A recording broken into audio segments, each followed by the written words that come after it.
What's up, ladies and gentlemen? Welcome back to AFC South Roundtable. I am your host, TD, representing Roundtable Sports tonight. Again, ladies and gentlemen, make sure that you download the Roundtable Sports, everything from YouTube all the way to Twitter to Instagram, everything Roundtable Sports. Make sure that you check it out, as well as the AFC South Roundtable. Make sure you subscribe. Let your family members know about the channel as well. Listen, we're going to dive straight in today on the show.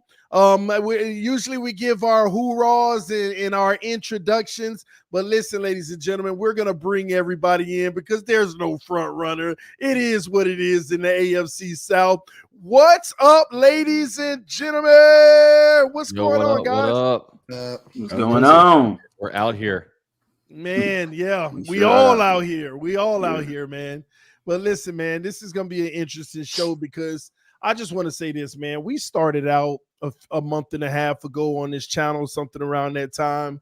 And at the time, man, the Jaguars had a commanding lead on the division. They couldn't be stopped. They were going to reign supreme.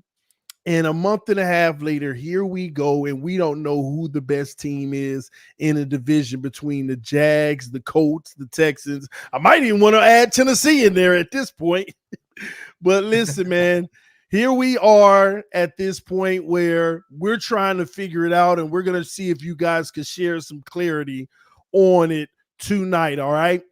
Before we get started, again, ladies and gentlemen, make sure that you check out Roundtable Sports and all of the roundtables from AFC East to NFC North.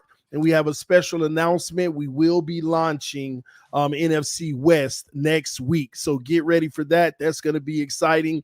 But here we are on the AFC South Roundtable. And these guys are coming off of 4 losses. Every team lost this weekend. So no front runners, okay? No front runners. And there you have it, ladies and gentlemen, on the screen now. Roundtable Sports, we just hit over 1,000 subs. That's going to be taken off. Make sure that you check out the game show on Monday evenings, 3 and Out, hosted by Ryan. And there you have it, UCF Jaguar. I heard you were a winner, man. What's up with that? I know, man. I went out there. I was. It was a flu game for me. I wasn't feeling my best, but brought my best effort and came out there and taught some people some football. And I came out with the championship, man. So, did you advance to next week? I did advance to one of these weeks. Whenever the next show is, I guess I'll be holding it down as a champion. Well, I just want to give you a heads up. I've been invited to be a guest on that show. So you're going down. You're going down, bro. Yeah, I guess you can't talk smack to me on here. So are you holding some stuff back against me, TD? Are you ready to come out and attack me on there? You don't have to worry. You don't have to worry, UCF. With the way things are going, you guys are going to stay in the division lead, and then it's my team that's going to get the fortunate opportunity to take on this dude's Dolphins. All right, so don't worry. In a couple weeks here, all right, we got you. We'll see. I try to be quiet. I try to leave my the best team in the NFL, my Dolphins, out of the round table here on the AFC South. But y'all the ones bringing them in. We'll see y'all. We'll see y'all in the playoffs, whoever makes it at least.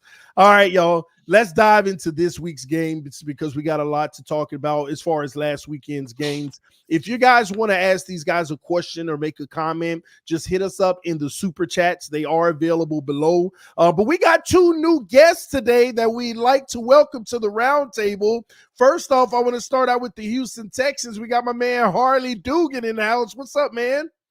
What's going on, man? Remember, Houston Texans, young team, young things going on. There's a lot happening. 8-7, but the biggest thing is we could always fall back onto cloud 9. We're not supposed to be here. So regardless of whatever happens, we're not supposed to be here. And I'm ecstatic about it, and the expectations have risen. But the Houston Texans will, as always, they will try to come up. And they would try to take that division because they got the Colts in 2 weeks, man. I'm not worried about the Titans. I'm not worried about them. We got the Colts in 2 weeks. That's what I'm worried about. Are we overlooking the Titans? You're talking your trash already, Harley. You're talking your trash, and I'm just going to have to give it back to you soon. Did I hear Case Keenum? Man. That's called a trap game, Harley. They call those a trap game in that business. But you had your opportunity against dusty ass old Case Keenum. It's all off the bonus free kind of arm from Case Keenum. And you also had your opportunity to keep the Oilers in Houston, but we know what happened there. Divorce is the bitch, all right? the way to the past. Man. What did Andre Ware say? Keep those uniforms in the trunk. I'm Andre Ware hating. I am a new kind of Yeah, fan, you hating, so, yet you be sliding the DMs trying to get those back. Oh, I don't give a damn about the Texans those ought to be Oilers letting you jerseys. sleep in the Astrodome since you want to go throwback so bad. Oh boy. Here I'm we not. go, here we I ain't go. gonna lie though. Those throwbacks are a little sweet though. I ain't gonna front. I actually like them, man. But listen, man. All I give a damn about. Welcome to the show, Harley. Shout out to Ruben who couldn't make it tonight, but he will be back. But Harley's gonna represent for him. Already starting out with it. All right, I like it. And shout out to Michael Bishop in the house, representing the powerhouse, stepping in from my man Titan Rossi. What's the business, man? Well, thanks for having me on the show. And yeah, the Titans are bad. Yeah, we're trying to figure everything out. Yeah, the offensive line is ungodly. But you know what? I'll admit it. I'm not hiding behind it. They're going to have to go through a rebuild process. Might take a year, might take 2 years. But hey, Will Levis looks promising. So I will take what I can get positive-wise and roll with it. Well, I'm going to have some questions for you about that as the show goes on. We're glad to have you here, man. Titan Rossi, hope to see you again real soon. All right, y'all, let's go ahead and dive in. We got a lot to go through and in a short amount of time. Let's start out first and foremost with the team that is pretty much collapsing. But before we do, I know I wanted to give y'all a special shout out because we got some merch on deck for you guys. As you can see, the merch is about to pop up. There you have it. AFC South Roundtable merch is in full effect. There goes the CJ. Well, there's the AFC South pint glass. That's what's up. The CJ Stroud. I ain't gonna lie, that's fire. That's fire. It's dope, That's bro. pretty dope. Man, where the Levis? Where my man Will Levis at? Woo! The Will Levis graphic tee. That's pretty fire too, man. That's the future. Oh, man, he said the future. I love it, man. What about Anthony Richardson? Yeah. Derek like that one. That's a liability. My boy coming in Oh, 2024. man. Y'all ain't even ready. Where's the IR logo on there? The IL logo. All right. IR logo. All right. Man, and Trevor Lawrence, man. There we go. Trevor Lawrence. Now that's fire too. I ain't gonna lie. Yeah. We need a knee brace on there. We need the ankle wrap. We need the shoulder sling. Wow. We need it all. I need that picture of him You getting need to take hit a lesson from last Hard night. Knocks and get him on Yeah, that that card. And just picture start that's rolling out on around. Twitter recently of him That's getting rough. just smashed between two Rough look. Buccaneers players. Not a better depiction of Trevor Lawrence's season than that. All right, people were asking for the AFC South Roundtable merch. Here you go. Here you go. It's right there in the store. The link will be in the description of the video. Make sure that you check it out, supporting the channel. All right. If you want to get some merch, you would be supporting the channel, your AFC South Roundtable mugs, everything found at the shop. All right. Link is in the description of the video. All right. Now let's get into these games, y'all, because I want to start out first and foremost, with the top of the division, ladies and gentlemen. Well, man, I'm so used to saying the top of the division. It's no longer the top. Okay. Let's start out with the Jacksonville Jaguars losing to the Tampa Bay Buccaneers. I'm gonna start with you, Harley. What were your thoughts on that game, and how did you feel when it was over? Well, I'll be honest. I thought the Jaguars had a tough game against the Tampa Bay Buccaneers. They played us tough here in Houston. I mean, it went all the way down to the wire where CJ Stroud had just a magnificent performance in that game.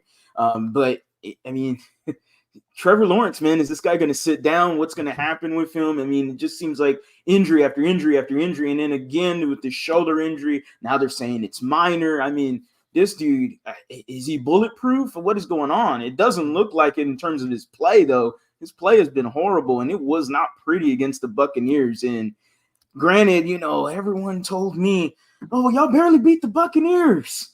And then, everyone's like, oh, well, Trevor Lawrence is better than CJ Stroud. And I went, comparing both games. And I'm going, well, one guy came all the way back and whooped that ass against the Buccaneers in 46 seconds. And I got another guy that's getting pummeled between two Buccaneers.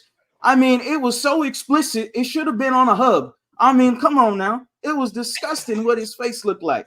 You got two grown men squishing themselves between him. Pause. Absolutely. It was disgusting. The Buccaneers just they trounced him. It was nasty.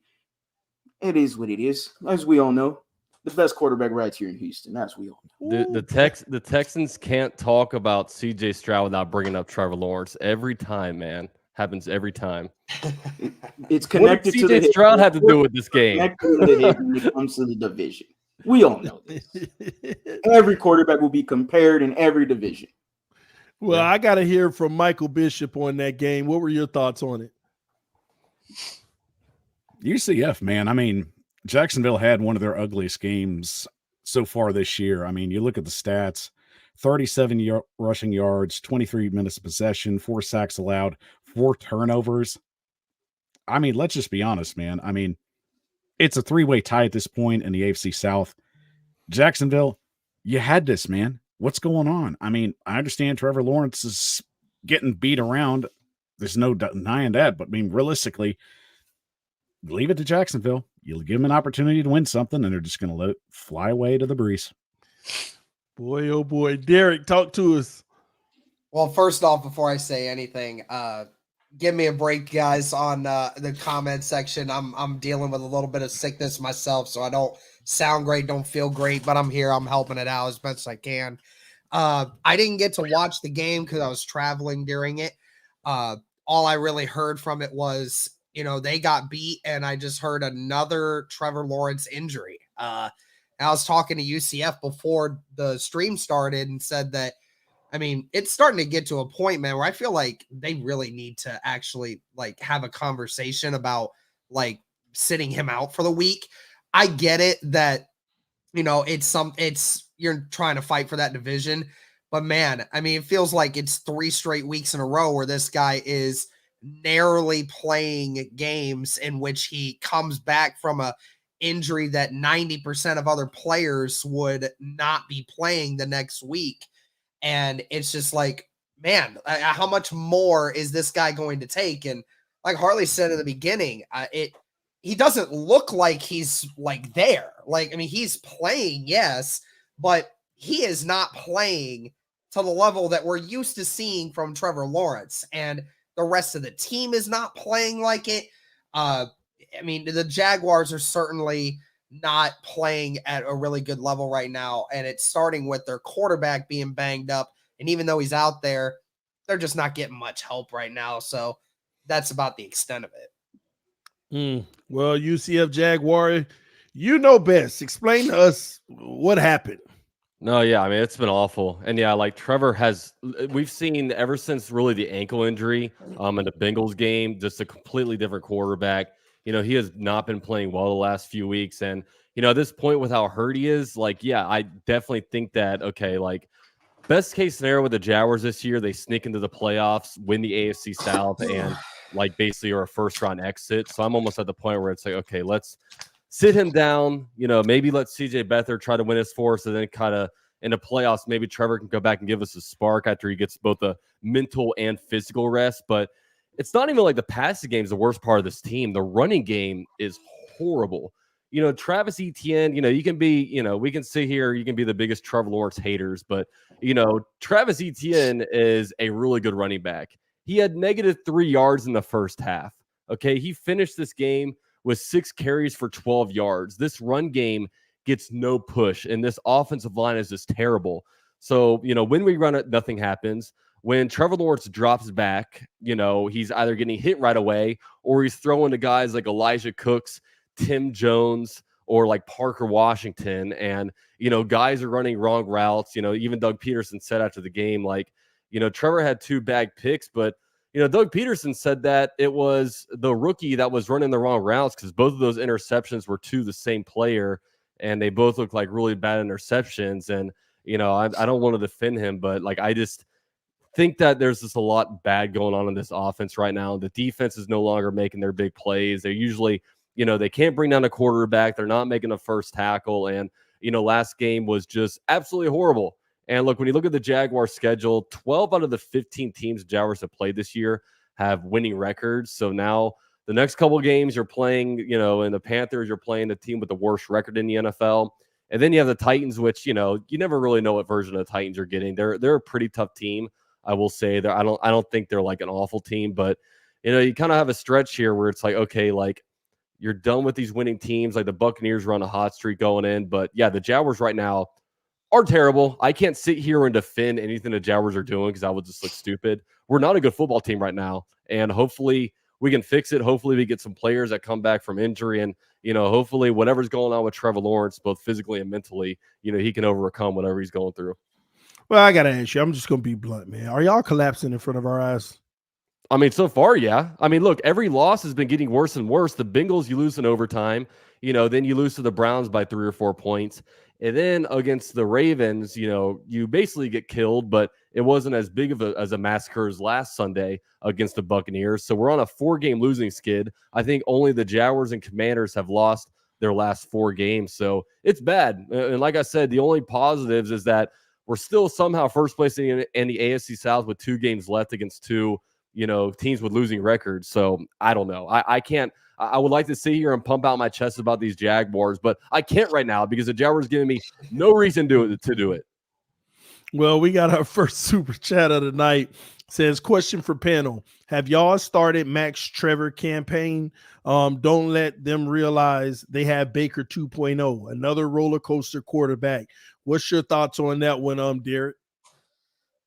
I have no idea. That will definitely I don't think that's very true because I think we've seen him have better games than that. But I mean the numbers this season would beg to differ. But then again, I mean every season is different.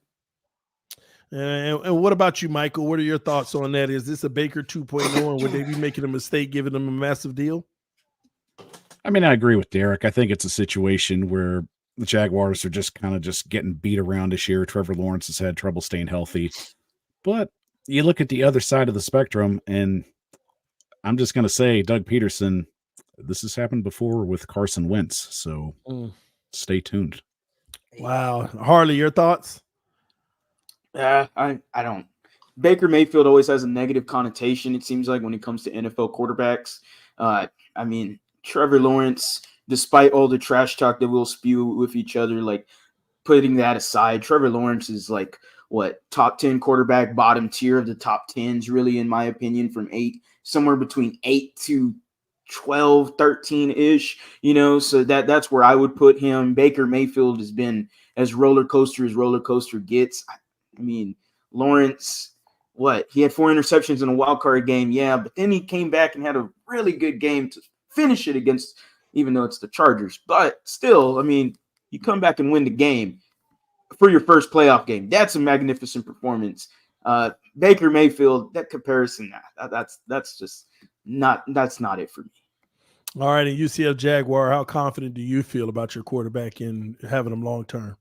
I mean, I have no doubts he's our franchise quarterback. I just think, I mean, if you flip the teams, if you put, Baker on the Jags, like Baker isn't having the same game that he had, that on the Buccaneers, it's just right now there's just not a lot helping out Trevor. Like I said, like absolutely no run game. So you have to revert to a pass game that's missing both Christian Kirk and Zay Jones. And, you have Ridley, who really hasn't acclimated to this offense very well. You have Evan Ingram, who, now is getting like 10 receptions a game.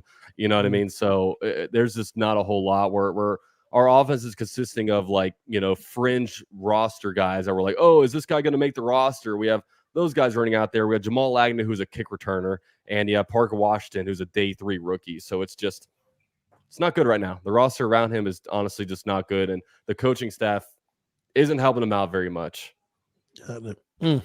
Interesting. Well, let's move forward, ladies and gentlemen, to the next game of the week. The Indianapolis Colts lost to the Atlanta Falcons 29-10.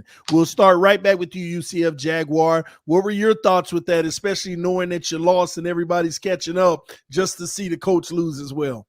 I kind of alluded to this last week. I was too afraid to pull the trigger, but you want to talk about a roller coaster quarterback? That is what Gardner Minshew is. Like, right when you start to feel good about Gardner Minshew and say, okay, like maybe Gardner Minshew could be a great quarter, like could be at least a decent starting quarterback for a team, maybe turn their franchise quarterback. He just has a game where he just looks awful. And then once you think that Gardner Minshew sucks and it's like, okay, this guy will never get a starting spot anywhere, he starts to play really good. And last week, all the Colts fans are feeling good about Gardner. And I said, okay, now is the time where he's going to implode. I didn't have the guts to call a loss against the Falcons because the Falcons have been so bad and they just lost to the Panthers, who were, at the time, the worst team in the NFL. So, but yeah, the Colts just, unfortunately, they didn't show up very well. Jonathan Taylor coming back didn't have a great game. And yeah, they just got, their butts kind of whooped by the Atlanta Falcons, which can happen in the NFL from week to week. But it's definitely disappointing if you're a Colts fan, because obviously you win that game and you're ahead of the AFC South. Take away any tiebreaker, you're up there at the top. So it's unfortunate. But yeah, just Gardner Minshew needs to come back and play a better game against the Raiders, who just wound up beating the Chiefs. So it's going to be a tough road. Really, I think of all the AFC South teams, I think the Colts have the toughest road to, be able to win out. Well, what about you, Michael? What were your thoughts on that game? Leave it to the Colts to find another way to get beaten by Arthur Smith. So it's nothing new right there. I mean, Minshew got sacked 6 times. They can't rush the ball effectively, even with Jonathan Taylor running right now. Michael Pittman being gone, it's really showing what this wide receiver core is. So if they can't get him back in a hurry, this team's not going to go anywhere fast. Wow. Harley, your thoughts? Along the same lines, I had the Colts actually winning the game at Atlanta. I mean, Taylor Heineke, say what you want. Seems like Taylor Heineke just is a gamer. I mean, seems like he's competitive. He might lose a lot, but he keeps the game. He keeps the score close. So I thought the Colts were going to win, and I actually thought that they might lose to the Raiders instead of the Falcons, just because how the Raiders are playing. Antonio Pierce and everything that he's done for that team in a short amount of time has been really magnificent to watch. And they just look fun. The locker room's fun in Las Vegas right now. And so, that Falcons loss, I mean, hey, like Dalton said, it's a week-to-week league. We know it. I mean, we lost to the damn Falcons. We let Ritter throw 300 against us. Then we let little Bryce Young beat us. So it's rough, because at the same time we beat the Bengals. So, it's not a good look, and everyone's 8-7, 3-way tie still. It is what it is. Well, let's hear it, Derek. Talk to us. What happened? You had a chance to take control of it all. Well, I mean, in regards to the Raiders game coming up, we'll obviously talk about that later. But for this game specifically, this is the second time in the last 3 weeks that the Indianapolis Colts played a game in which the team just basically didn't show up. I mean, I don't get what the problem is. I know a lot of people will immediately point that to coaching, and I just don't find that to be the main culprit, because for a couple different reasons, mainly because the coaching is what has gotten you these 8 wins in the first place. I mean, regardless, what Harley was talking about earlier, the Texans aren't supposed to be in their position. The Colts aren't supposed to be in this position either. So you're in this spot. But what happened in this game was the Colts had 23 missed tackles in that game against the Falcons. That is unheard of. That is so undisciplined, so unfathomably bad as a defense that I can't even wrap my head around it. So it's really strange to see the Colts just get walloped like that defensively. Gardner was not playing good. It looked like the absence of Pittman was really bad because he couldn't throw the ball consistently anywhere. The offensive line couldn't run block or pass block. We couldn't run the football. Guys were dropping passes. Gardner Minshew was being Gardner Minshew that I know versus what everyone in the media seems to think Gardner Minshew is. And then the defensive side, you got no pressure. You couldn't cover anybody, and you couldn't stop Bijan Robinson, who was mainly half their offense. And you couldn't stop the run. You couldn't stop the pass. And our defensive coordinator, when he saw that we couldn't get any pressure, said, oh, I'm not going to send blitzes. We're just going to keep doing what we're doing. And that is exactly why I want Gus Bradley fired at the end of the year, because the scheme that he runs is really stupid. I hate the cover 3 that we run. And the problem is he doesn't make adjustments. He knew we weren't getting pressure on their quarterback and yet still refused to make adjustments to make this team win. So, I mean, it's just like the Bengals game. I mean, nobody showed up. Nobody. There was literally nothing the Colts did right in that game. They went out the gate and they were on fire. That first drive, it couldn't have been any better. 5-minute drive, or 7-minute drive, actually. You went 13 plays, 75 yards, and a touchdown. You failed to score a touchdown for the remainder of the game. So it was truly just shocking to see how bad the Colts were. Couldn't seize control, had a prime opportunity and just couldn't do it. Speaking of seizing control, there's one more team who had an opportunity that didn't take advantage. We're talking about the Houston Texans losing to the Browns 36-22. I want to get everyone's take on that. Let's start with Michael on this one. What were your thoughts in that game? We'll leave it to the Houston Texans to make Amari Cooper relevant in a game, but, quite the day for the wide receiver, 265 yards, 2 touchdowns. I mean, the one thing that bothered me the most about this Texans team was the fact that they gave up 10 penalties. And, coming from somebody that understands you can't be giving up penalties like that, man, it seems like you took a page right out of the Titans book, but, I guess that's for another discussion. But, I mean, this one was over before it began. Cleveland just had Houston's number at that point, and they just didn't let their foot off the gas. That's simple. What about your take, Derek? I kind of had a feeling of it, with how good the Browns have been this year defensively at slowing down the opposing teams. They've been pretty good at helping it, especially with, what the Texans had to deal with losing CJ Stroud for another week. So I'm not overly surprised. I think what was the most shocking of everything was just how many big plays the Browns were able to get on Houston. So that was definitely strange, because I know even the Texans were able to score 20 points on the Browns. But yet here we were. I mean, we're talking about a couple of weeks ago how the Texans had one of the best defenses in the NFL. And on the last couple of weeks, their defenses has been getting torched.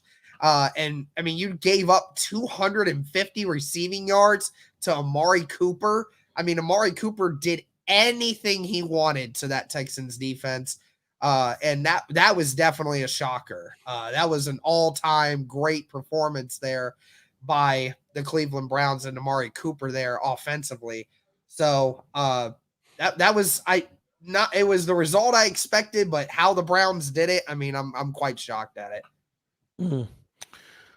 Oh, UCF Jaguar.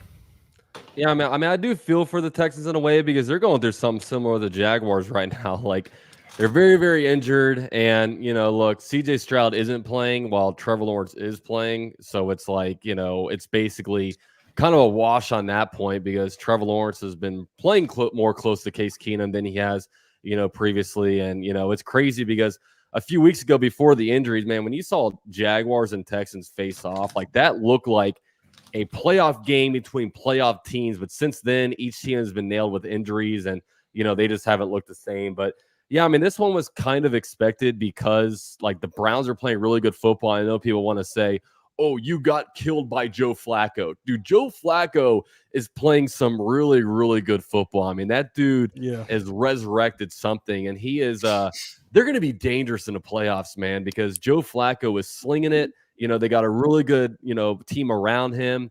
Amari Cooper, he is definitely up and down, but when he is up, he is up. So, yeah, that was a wild one. Of course, the Texans were struggling to score points. They got the kick return, they got some points late, but overall, Browns are a tough team. I think we all expected with CJ Stroud being out and all the different injuries around, specifically the Texans offense.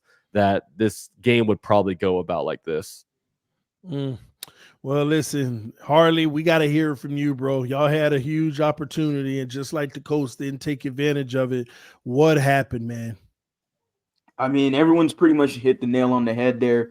We can easily point out the injuries over and over again with this Texans team. Regardless, I mean, there's been multiple teams that have won with their backup quarterback. Hell, we just did it last week against the Tennessee Titans. And I was, I have a separate podcast with the Believe Texans that I do with Ruben. And, I wasn't very optimistic about this game just because the Titans, they're not the Browns. It's like the Browns are a really good football team defensively. Kevin Stefanski, shout out to him, just schematically getting guys open. And Joe Flacco, I mean, I thought he was wearing purple and black and gold right there, man. I mean, he was throwing seeds. It was dots, lasers. And I'm like, who is this Joe Flacco? Because there is multiple video of Amari Cooper wide open near this, not actually wide open, actually being on the sidelines, and there's a guy right on top of him, but it's a perfect throw from Joe Flacco. And I'm just like, where did this guy, who reincarnated the Baltimore Ravens Joe Flacco playoffs guy? Like, this guy has been magnificent for them. The Texans, the final score isn't indicative of how the game went. Dameon Pierce had a kickoff return. Apparently he reads kickoff and special teams blocks better than he does his own running blocks. So there's that. He looked really good as a special teams returner. He still looks not so good as a running back for the team, regardless if he's a scheme fit or not. That's obviously a different conversation for a different day. But it's frustrating. It's irritating. But it's not at all shocking. The only thing I was like growingly optimistic as Sunday went closer was, some Texans fans throwing out, little crumbs like, oh, well, the Browns have a Jekyll and Hyde kind of defense. They give up 350 yards a game on the road. They don't perform good on the road as compared to home. I'm thinking, hey, maybe we can, somehow get the Browns to fumble it into our favor. It absolutely didn't happen. Wow, man. It's just tough, man. Here I am, all these opportunities on the table, and nobody wanted to seize control of it, man. It's tough, man. It's tough. We got one more game to go through before we move to the preview segment. But Black Vegeta 9000 said, take away any team's 2 defensive ends and best linebacker. That's a wrap. Yeah, man. In this league, you got to be able to put pressure on a quarterback. Otherwise, you get the other team a lot of time. Especially the middle linebacker or the best linebacker on the team could help stop the run and pass. That is a deadly combination, in my opinion. But we want to get to the Titans losing to the Seahawks, but battling, coming down to the end of the game, 20-17. Harley, what were your thoughts on that game when you saw it? I was shocked that it was that close of a game. I thought the Seahawks would play a little bit better. Credit to the Titans. They played hard. I mean, that's a Mike Vrabel football team. Mike Vrabel is always a guy that, testament to him, and we know him very well here in Houston, regardless of him not being a head coach here. But I was always a fan of his. He was always that rah-rah guy whenever he was here with the dark days of Bill O'Brien. But, hey, they stood up for the game. They played their hardest, and he did exactly what the Titans fans wanted him to do. Go out there, be competitive, but at the end of the day, lose. And that's exactly what they did. But there you have it. UCF Jaguar, your take? No, I mean, I kind of agree with Harley. Like, I think it was a perfect game for the Titans because they played a tight game with, a playoff contender, and they wound up losing a close one. And, I think if you're a team with a bad record, there's different viewpoints to look at things. Like, if you were, like, say, for example, if the Texans or Colts are in a Titans situation, I think it's best for them to win, because they have the rookie head coach and they have, the rookie quarterback and they have a bunch of youth. But if you're the Titans, it's clear that they're heading toward a rebuild and there's a lot of question marks happening. So it's best to be able to get as high of a pick as possible in case you are to get a new head coach, or just overall, like, when you're heading toward a rebuild, you want your top, you want as many pieces, the top draft pieces. So yeah, with this one, Titans played them tough. Vrabel's a tough coach. I mean, this is kind of the Titans' identity, while Vrabel's been head coach. But, I think it's a good thing that you play them tough, but, it's also a good thing that you guys lost. And I think you're drafting like 7th or something like that in Tankathon. So, maybe an opportunity to get the wide receiver, Michael Harrison, or maybe get an offensive tackle, or, maybe be in a position to potentially trade back because maybe a team wants to move up and get a quarterback. And, you guys might feel good about Will Levis. So we'll see. Oh, man. Derek, what's your thoughts on this one? Yeah, I mean, the only thoughts I really had on it is when I was looking at Rossi texting the group chat through the whole game, and I was trying to focus on mine, and at the same time, I'm seeing Rossi freaking out about this game and how they were beating him early, and then the Seahawks just ended up rallying, and I mean the Seahawks have to rally at this point because they're kind of in the same position that everybody in the AFC South is right now, except for the Titans, fighting for that playoff spot. So it's one of those things that, yeah, the Titans, they're definitely in a rebuild year, but definitely they fight hard. They try really hard. I don't deny that at all. And that's why they're able to keep these games very tightly contested. So, hey, I'm always glad to see the Titans lose, though. So good, kudos to you guys. Well, Michael, close it out for us. Let us know what happened in this game because you guys had it. I mean, it's typical Titans fashion. We show up the first half, everything seems to go well. The script runs its course. Then, as soon as they come out in the second half, I guess they leave the talent in the locker room because that's all I can figure out.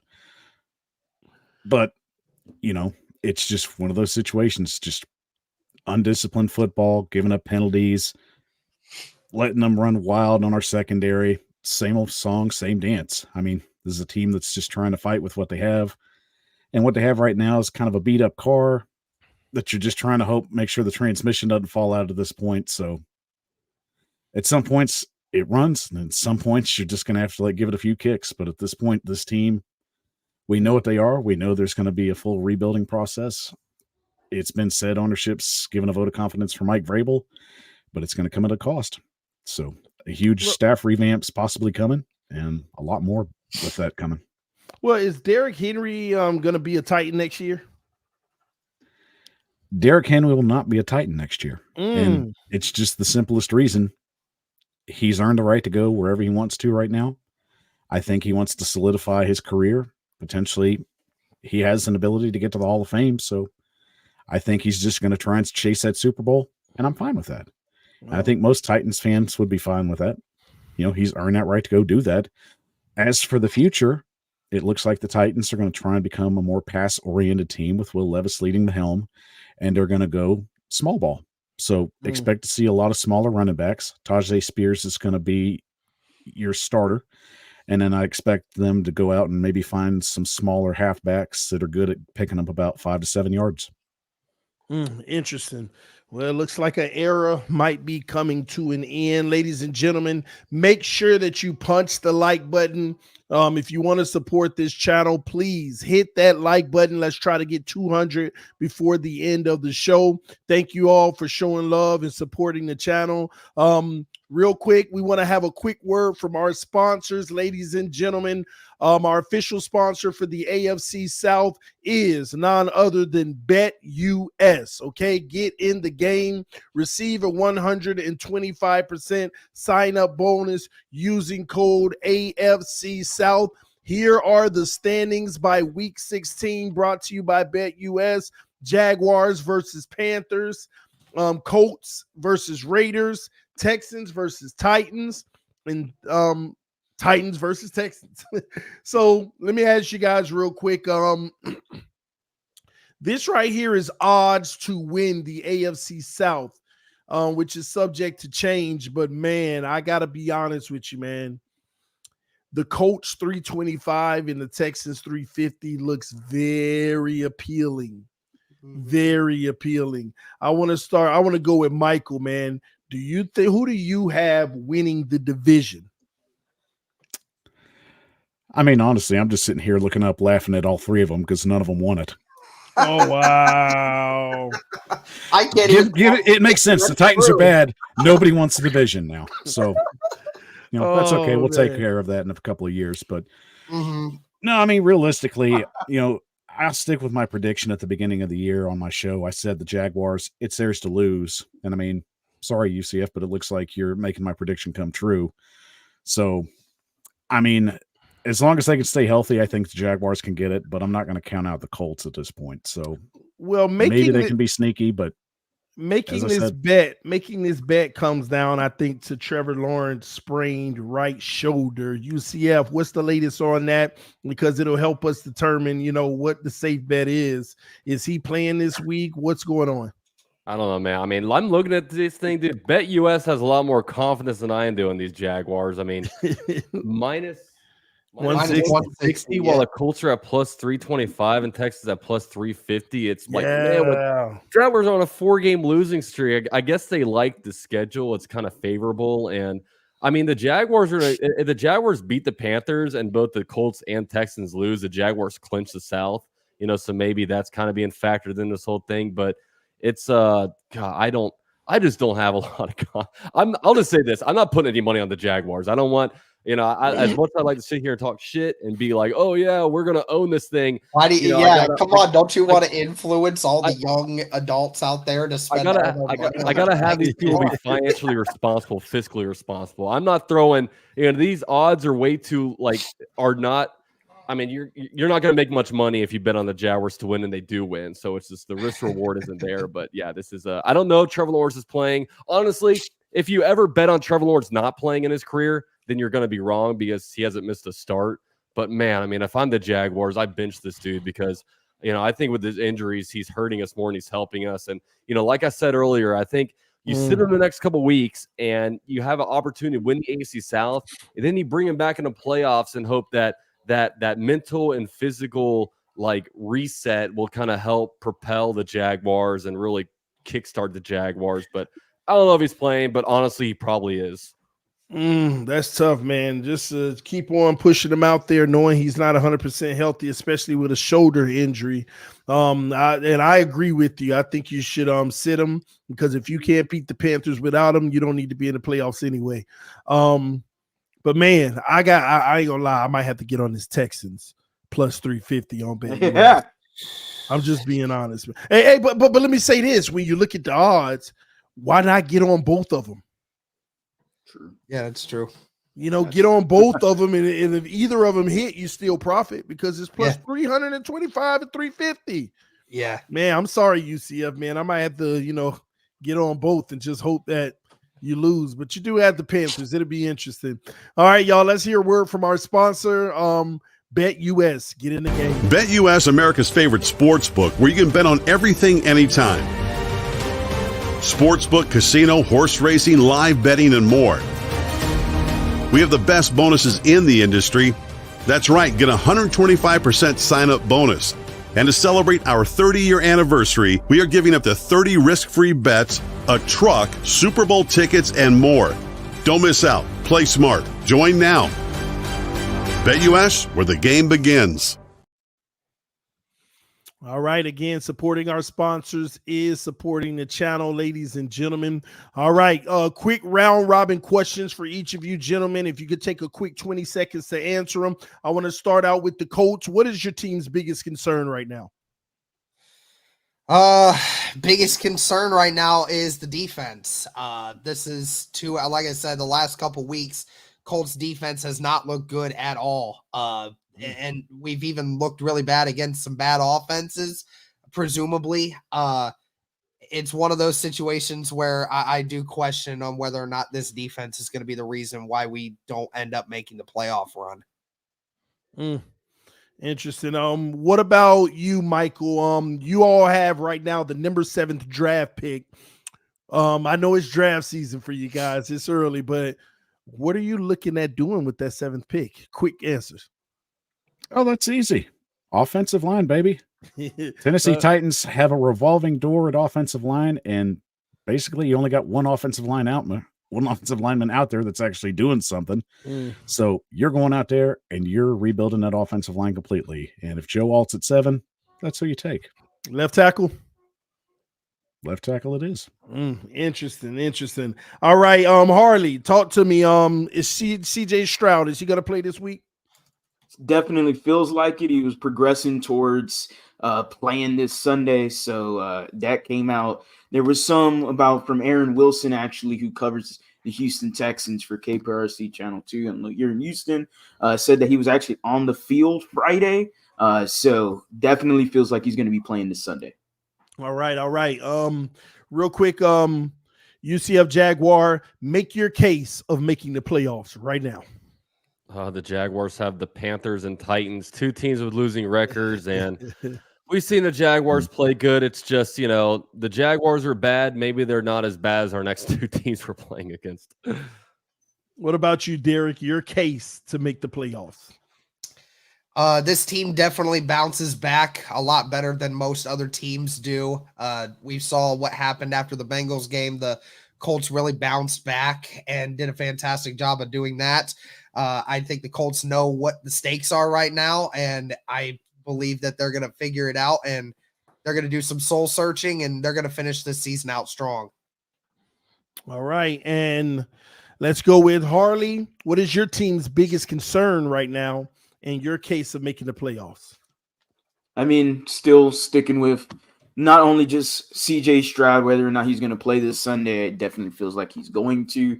The defense, I think people have forgotten here in Houston that Will Anderson and Blake Cashman, who Blake Cashman is making his case to be a really good linebacker in this league, actually being very underrated. And Will Anderson, both of these guys have kind of gotten forgotten because of CJ Stroud's injury. We have still no timetable on their return, whether or not they play. The linebackers are weak for the Houston Texans after Blake Cashman. Christian Harris is pretty solid, but in terms of coverage ability, Blake Cashman's really good.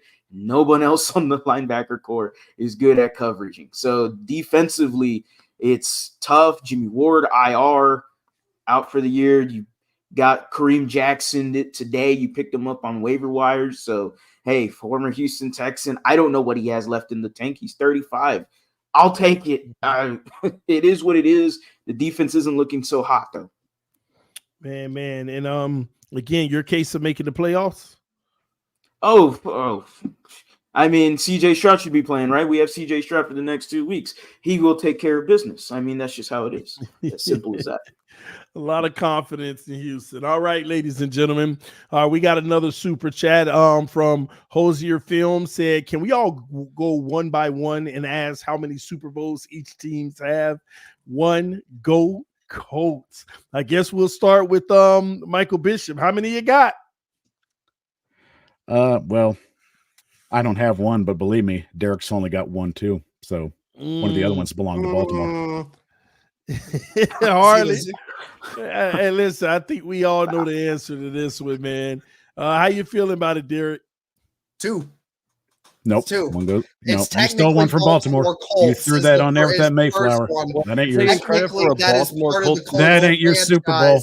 Whether or not you want to admit it is or not. Yeah, you took that on the Mayflower. That's what happened. One more than wherever your team came from. It don't matter. One way or the other. Super Bowl appearance is mine since Baltimore Colts, since the Tennessee Titans went to the Super Bowl off the backs of the draft of the Houston Oilers. Since he wants to bring the Houston Oilers back 20 years ago and whatnot, I'll take the Super Bowl. You're jumping in their DMs and trying to get them jerseys. How about Get that? out of here with I'll take that Super Bowl appearance. Awesome.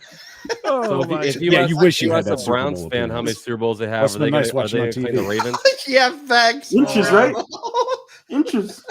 So hold on. Let me make sure I get this straight. He's a Browns fan, and he tells me that all the time, and I hate it so much. So let me make sure I get this straight. The real count here: Jaguars 0, right? We're working on getting our first one. We're gonna have one. Yeah, you're working on it. Yeah, we're waiting for our moment. In the Texans 0. Yes, sir.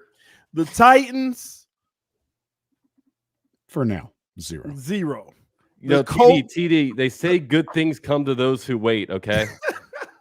In the See, Colts, we're talking now. I Look 10 years almost down the road. have enough. Look 10 I years down the almost road. have enough. I could give one away to each of you and not feel Oh, sorry. Dude, wow. Derek, how do y'all You win could one- give one each away, and you'd how- still how do only y'all have win one to give one away. Super Bowl Peyton Manning. You guys wasted him, man. I know we didn't get enough from no, him. geez. I know. Don't And remind Andrew me. Luck. And he Yeah, went to the Andrew Luck, Broncos yeah. and played like his worst season of football, and they won one for him. They happen to have the best. I'll defense take theirs of as all well. They had all time. the former Texans on that team. Well, it looks like Derek got bragging rights right now. But listen, Yeah. ladies and gentlemen, if you want to send a super chat to these guys asking a question, feel free to do so. We'll be reading them throughout the show. All right, let's move forward. We got game previews to go into. We want to go ahead and start out with the Colts at home versus the Raiders. Michael, what is your thoughts on that game coming up, and how do you see it faring out with a score prediction? I mean, don't overlook the Raiders right now. They're on a 2-game winning streak, and they're looking pretty good with Antonio Pierce handling business in Las Vegas right now. So, I mean, you look at the team, and I'm looking at Zamir White, and he's going to be one of those guys that you're going to have to contain. I mean, he put up 22 attempts, 145 yards. This dude's a problem, and Las Vegas's defense is playing really, really good. So, if you're going to try and get out there, you've got to try and contain their quarterback at this point, which it shouldn't be too hard because really the Raiders are going to run the ball at you. So if you're able to slow them down and contain their defense, which is a hard order to basically fill, I mean, the Colts have a chance, but I'm not overlooking the Raiders either. What's your score prediction? I am going to go. I'll go a close one on this one. I will say Colts 17, Raiders 16. Thriller, man. Harley, talk to us. What's your thoughts on that matchup coming up? Colts Raiders. Like I said beforehand, I thought the Colts would beat the Falcons, and then I thought the Raiders would give them a run for their money, and I think they also ultimately would have won the game. Like Michael said, nail on the head, man. Antonio Pierce has been doing amazing things there. Their locker room just looks fun. I mean, come on. I mean, smoking cigars, singing some Chief Keef. I mean, come on, man. The Raiders locker room is fun. It is dope. It is live. I'm going Raiders. Screw it. I'll go Raiders. I'll go 23-20. Raiders over Colts.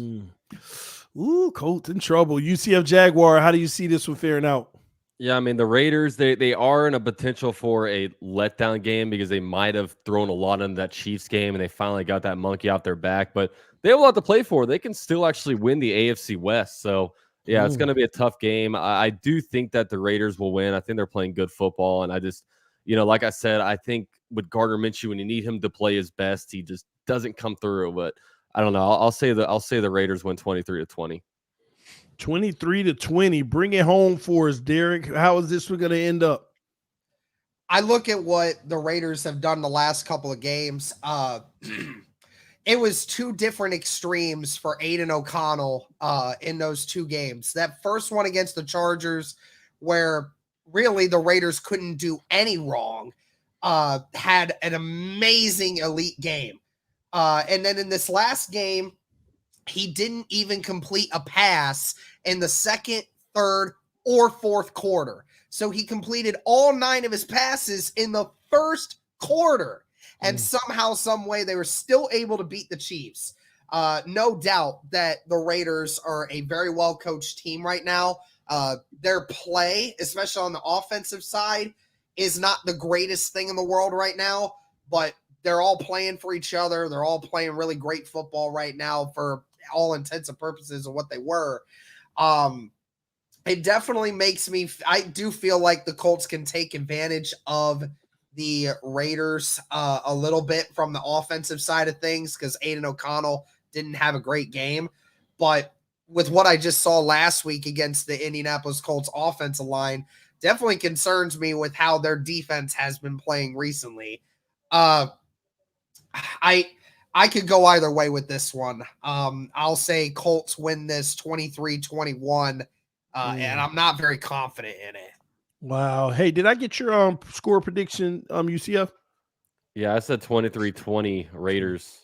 Oh, man, the reverse of Derek. All right, well, this is going to be a good one. Man, the Colts got a lot on the line here. Let's move forward to the Jacksonville Jaguars at home versus the Panthers. Should be an easy one, but they beat the Dolphins. No, not the Panthers. I'm talking about the Titans. We'll get there.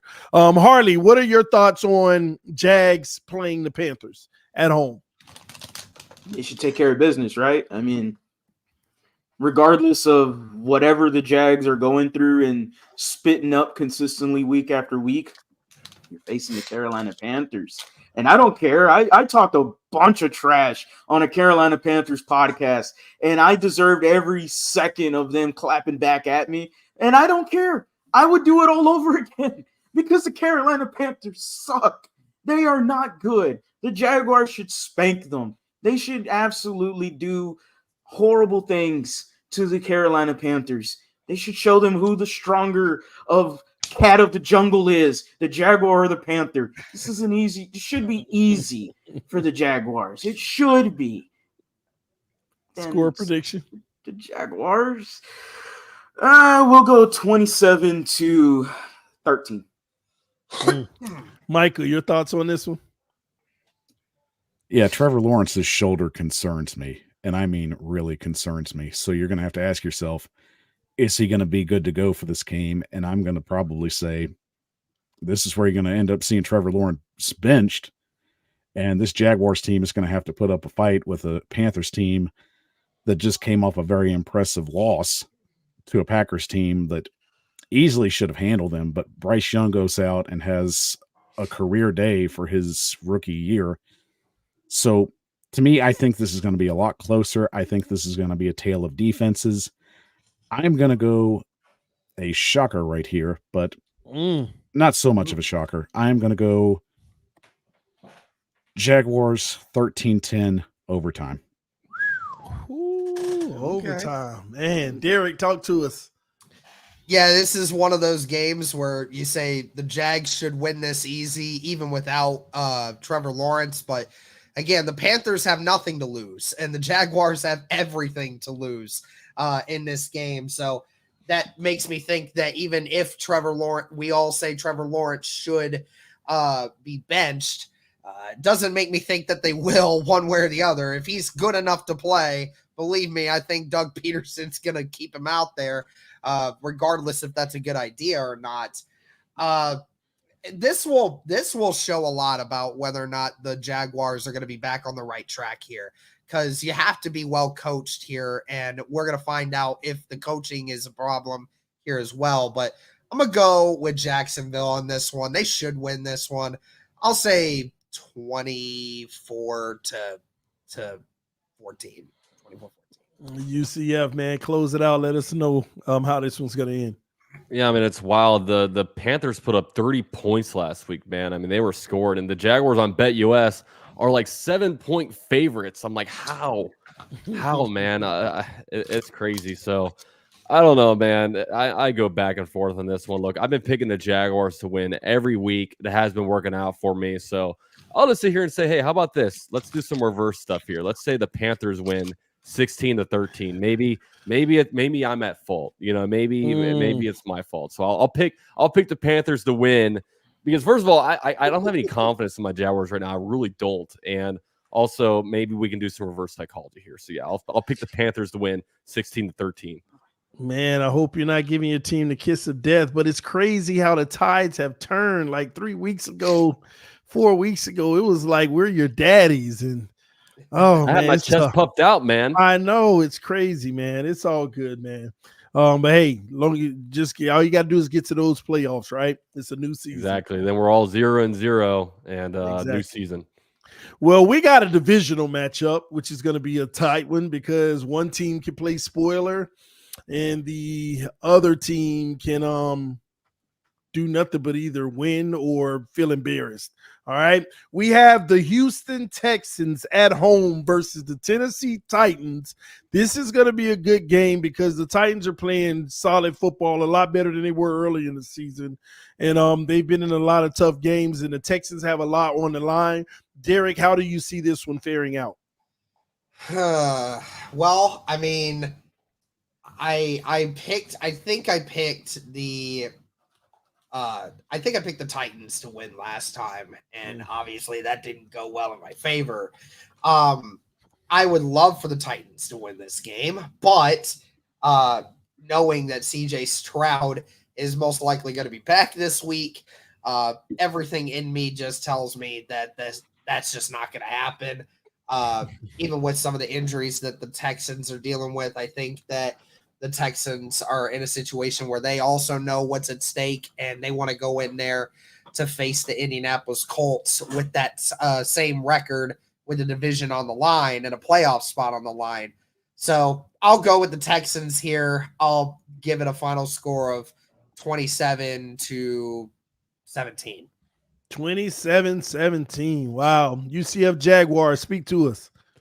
Yeah, I mean, last time I thought the Titans would beat the Texans without CJ Stroud, but CJ Stroud didn't play, and the Texans still won. So, yeah, I see with CJ Stroud coming back. Look, he's had his rest after, he didn't have a very good game last time we saw him against the Jets, but, right now he's had his time to sit, maybe learn a little bit, maybe if he was dealing with some other stuff, because everybody's dealing with stuff at this point in the season, maybe let other body parts heal up. So I think it's going to be a kind of a high-scoring game. I'm going to say that the Texans win 31-24. 31-24. Man, Texans getting another W. But let's hear what Michael has to say about that. How do you see this one ending up? I mean, this can go either way. I mean, the first and most important thing is you're looking at who's going to start a quarterback in this situation. If Ryan Tannehill goes, he hasn't been effective this year at all. You're just trying to get some kind of game out of him where he can just control things and just make a few plays here and there to save grace. And it's just banking on Derrick Henry to go out there and try and control the tempo, which unfortunately the last game against the Texans, they unfortunately shut him down. So there's a lot of intangibles here. I feel if Will Levis is healthy enough to go in this game, you look at that scenario, then I think it's a whole different ball of wax at that point. So from what we've been hearing, he's going to get the practice reps this week. And if Levis is healthy enough, I see him playing in this game, and I think that's what's going to happen. So I'm about to spoil somebody's weekend so bad right now. Titans 20, Texans 17. Whoo, man, that would be brutal upset. Well, We're Harley, cheering for y'all, Michael. We're cheering for y'all. Harley, what's going to end up happening in this one? Well, as long as CJ Stroud is playing, that's usually first and foremost. If he is playing, and I think he is, he's progressing towards playing. He's trending on the good side. So if he is playing, I am worried about the defense, especially, I know he just mentioned that we held Derrick Henry, but not having a Will Anderson potentially for this game still kind of stings for me a little bit when it regards to the defensive line, because if you're not getting pressure, as I saw this Sunday, Joe Flacco had all the time in the world and consistently decided to schematically throw to Amari Cooper over and over and over and over again. Myths and legends say that he is still catching yards on us. So with that being said, though, the Houston Texans again should have CJ Stroud, and as long as CJ Stroud's playing, I'm going to give the Texans a chance to win every single game. It doesn't even matter because of CJ Stroud. All right, we already know this man wants to talk about the future for the Tennessee Titans when I just saw 2 weeks ago they couldn't beat that old-ass man in Case Keenum. All right, and they were all hooping and hooing after that comeback win against the Miami Dolphins, and they couldn't beat that old man, dusty cobwebs coming off him in Case Keenum. So what makes me think that they can beat CJ Stroud? Oh, hell no. The Houston Texans dominate. I say the Houston Texans we'll drop a 24 on them, and I think Titans get 13. If the Texans lose, and when Ruben comes on here next Tuesday, I'm gonna rip him one for you on your behalf, right? Even you know what? Nah, put it all on the table. I don't got nothing to lose, right? Let him take my. You got everything to lose. You got everything to lose. Have we? He's playing with house money, baby. You're trying to get in the playoffs. You're sitting at the 8. You got everything to lose. The Texans, the Texans got everything to lose. Titans. Yeah, got that. Why does every Texans fan say, "Oh, we're playing on house money"? If you guys lost, you'd be devastated, and you'd be broke. You got to be careful what you wish for, man. I mean, last year the Jaguars, Everybody- we were house money. Oh, we went to the divisional round and barely lost to the Chiefs. We'll definitely be back next year. There's no guarantees the Texans will be as good next year as they are this year. They could regress. I mean, we've seen that kind of stuff happen. Look at the Chargers. Everyone thought the Chargers would be back, and they're awful this year. House money. You maxed out a Discover card. That's your house Chargers. Come on, man. The only reason the Justin Jaguars Herbert came back and is C.J. because Stroud they are played the the Chargers in the playoffs, damn it. The Chargers are a walking, unlucky damn thing. Come on. The Houston Texans, you nailed it out of the park. You got the quarterback and the head coach of the future. And that's exactly what you wanted to do in this offseason. And what was supposed to be a 5-win season has turned into an 8-win, potentially 9 and 10-win season. Because when we beat the Titans, we're coming in. You got another Rex Ryan and Mark Sanchez situation. That's what that is. Come on now. You got a Rex Ryan and Mark Sanchez situation. We're just babies. So Harley, come on, man. Is your quarterback the best quarterback in the division?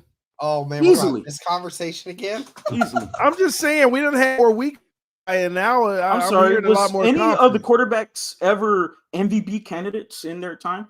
Yeah, and I'll include Ryan Tannehill. I'll include what do you got? He's you got IR betting. He's nowhere on the betting odds right now. Yeah, I mean, obviously not mine. Mine played 2 full games. Puka Nacua had like 3 good weeks. And everyone was talking about I'll tell you who. I mean, I certainly know a quarterback that played recently that just beat every single one of you guys a lot when he was here. That was an MVP candidate. What's he playing on a gurney? Not playing anymore. So and you can thank our former GM for that. Have we had any rookie versus rookie quarterback matchups yet in the AFC South? No. Oh, come on. You guys got to get your health up, man. Trevor Lawrence ain't missed a game. No, because and look what that's happened. We did for a quarter. A single game. We did for a quarter. Anthony Richardson versus CJ Stroud, and Anthony Richardson put us up 14-0 5 minutes into the game before he went out with his concussion. So, I guess that's probably the only time. So I'll take it. So Anthony Richardson put him up 14 points, and the Texans put him out. Yeah, exactly. Head on. No, I'm just kidding. No, I'm just kidding. Oh my gosh. Listen, ladies and gentlemen, you have just witnessed yet another episode of the AFC South Roundtable. Again, make sure that you punch that like button to support the channel. Listen, before we get out of here, thanks everybody who donated to the channel and hit the like button and subscribe. We want to get these gentlemen's last words. We want to start out with my man Michael, representing the Tennessee Titans for Titan Rossi. Give us your last words and where can everyone find you? Guys, thanks for watching the show. And if you're looking for great Tennessee Titans comment, follow the Titan Upload Network. You can find me, Titans Rossi, Titan Upload, and all of the great Titans content creators there. We're putting out great content for you, and it's free. And all you have to do is subscribe. That is not that complicated. I'm telling you, I can't make it any more simple. Go subscribe, get great content. Awesome. Harley Dugan representing the Houston Texans from my man Ruben. Talk to us, last words, and where can they find you? Oh, man. You can always find me at @the_lead_HOU, the Lead Houston on YouTube. I'm on the road to 8,000 subscribers. Just reached the 5,000 plateau mark. So on to bigger things. So appreciate everybody. If there's anyone looking for Texans content besides just Ruben, there's always myself, or you can find both of us on the Believe in Texans podcast, part of the Believe Network. And check us out. We do amazing things. Make sure y'all smash that like button for everyone that's interested into content creators, AFC South topics. Hey, Jaguars, Colts, Titans, they're all right here. So make sure y'all check them out, subscribe, throw much trash talk in their comment section. I'm all for the trash talk in my comment section. I had no clue the Browns Super Bowl was this last week. Nobody was talking last week in my comment section. And then the game happened, and all of them came out of the woodworks. I didn't know Browns fans were like that, but all right. Man, oh man. Derek, any last words? Shout out to Michael and Harley for hopping in and taking places of Rossi and Ruben today. Shout out to you guys. Thank you so much for doing that. Thank you to everybody that's tuning in today. It's kind of been a impromptu show. We had content creators not being able to show up today, and obviously all of our teams decided not to show up last week. So, it's been a rough week for all of us here at the AFC South Roundtable, but, hopefully over the next couple weeks, things start to get better, both from all of us and for our teams. But until then, again, thank you to everybody for tuning in and helping this channel be what it is. Awesome, man. UCF Jaguar, close us out, homie.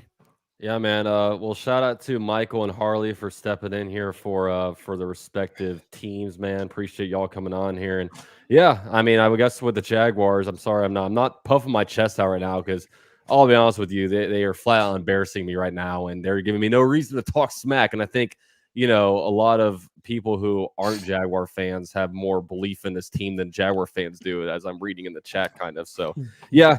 We'll see what happens, but yeah, shout out to everyone for joining here. It's definitely a fun roundtable here, as all these teams are. At least 3 of these teams are in contention still with 2 weeks left to actually win this division. It's crazy to say. So yeah, go Jags. Hopefully we take care of business.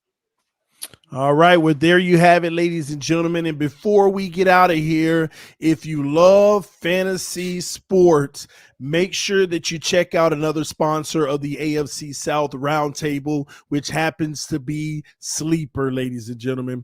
Use code AFC South to receive a 100% deposit match. The minimum deposit is only $10, and they will match your first deposit up to $100. Sleeper, win up to 100 times your bet, fast payouts. Take advantage of it. Again, you put $10 in, you'll end up having 20 because they'll match your first deposit. Let your friends and family members know about it as well, because supporting our sponsors is supporting the channel, and this is an easy way to do it for only $10 to get in the game over at Sleeper. Well, ladies and gentlemen, we want to thank each and every one of you all for tuning in tonight. Thank you for supporting the AFC South Roundtable. Thank you, UFC Jaguar. Thank you, Derek Larger. Thank you to Harley Dugan. Thank you to my man, Michael Bishop, for all having a great show today. I love you all. Happy holidays to you and all of your families here at Roundtable Sports, from us to you. Until next time, see you soon. Peace. We love you all.